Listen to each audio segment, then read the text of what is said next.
Welcome to Every New Day, where every new day, we bring you the unfiltered news. Auditors are accusing Brussels of operating in the shadows. A scathing report by the European Court of Auditors, or the ECA, released last month, reveals a lack of transparency in how the EU distributes billions, that's billions folks, not millions, to NGOs. The report slams the European Commission for opaque processes, making it nearly impossible to track where taxpayer money ends up. Auditors found that 40% of sampled NGOs failed to disclose their EU funding publicly. And critics are calling this a trust crisis. I mean, that's almost 50%. That's insane. Meanwhile, in Germany, the conservative CDU party has sparked outrage by demanding NGOs disclose foreign funding ties, accusing some of pushing political agendas. Werden die Mittel wirklich gemeinnützig, also quasi für den Nutzen aller eingesetzt? Oder nutzt man vielleicht auch einen Teil dieser Mittel am Ende nachher, um auch durchaus parteipolitische Zwecke zu erfüllen? Das wäre nicht zulässig und danach wollen wir genau fragen. And there's a lot of that going around recently, mostly due to the re-emergence of this sort of Cold War that we're in, so it's not surprising. Critics argue this mirrors tactics seen in Hungary, where Prime Minister Viktor Orbán recently ordered a crackdown on NGOs and media, labeling them as foreign agents. So it's a regular spy versus spy situation here. The EU's internal strife over NGO credibility is deepening, with fears that Trump-style funding cuts could spread across the Atlantic. That was my terrible Trump impersonation, by the way. One political source warns Europe's NGOs are bracing for a clueless level meltdown. Switching gears to the global tech troll aficionado, Elon Musk, who's entered the chat. And he's not holding back. The billionaire likened some US-funded NGOs to a giant money laundering scheme, even calling for arrests in a viral post. For fake NGOs, I think there needs to be a number of arrests in that regard as well, because these are fake charities where mostly Democrats, I don't want to be clear, there's sometimes a little bit of Republican in there, because they sometimes throw the Republicans a bone to say, hey, be quiet about this, and they give give billions of dollars to NGOs run by Democrats that then go through a whole network of additional NGOs. It's a giant money laundering scheme. You think of NGOs as these kind of charitable organizations. People generally work for them voluntarily, or at least that's what we're told. And you assume the best. They have the best intentions. They're usually, going out to do good initiatives and helping out, doing stuff that are for the benefit of society, for the well-being of people. However, nobody ever takes a deeper look or a magnifying glass to really inspect what's really going on.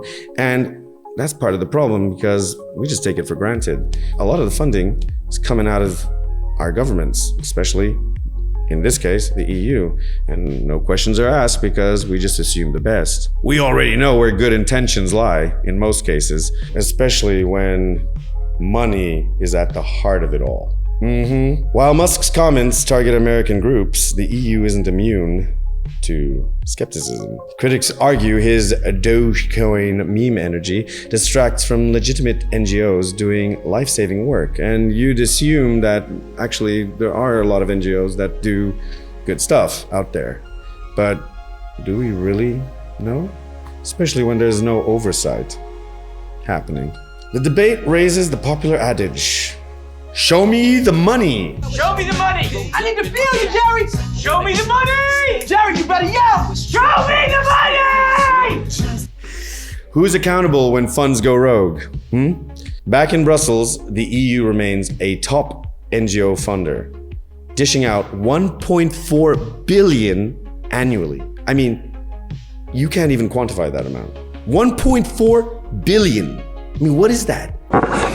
What? I mean, they got inflation. They got to pay higher electricity bills.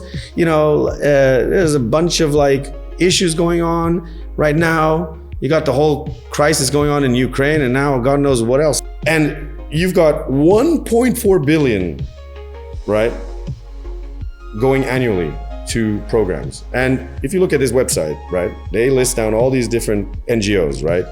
And I don't think most people have even heard of these, or they don't even know like what they actually do. But like take for example, Horizon Europe. And Horizon Europe is a 7-year EU scientific research initiative. And they claim that they're helping develop a sustainable and livable society in Europe. I mean, what does that mean? I mean, nothing against Horizon Europe, but like, I think the average European citizen has a lot more to deal with right now, like the price of bread and, you know, worrying about the next economic crisis or potential war looming on the horizon, although I don't really think that's going to happen. But, you know, what's really going on here? Auditors, however, demand urgent reforms, urging a public database. And we already know how those work.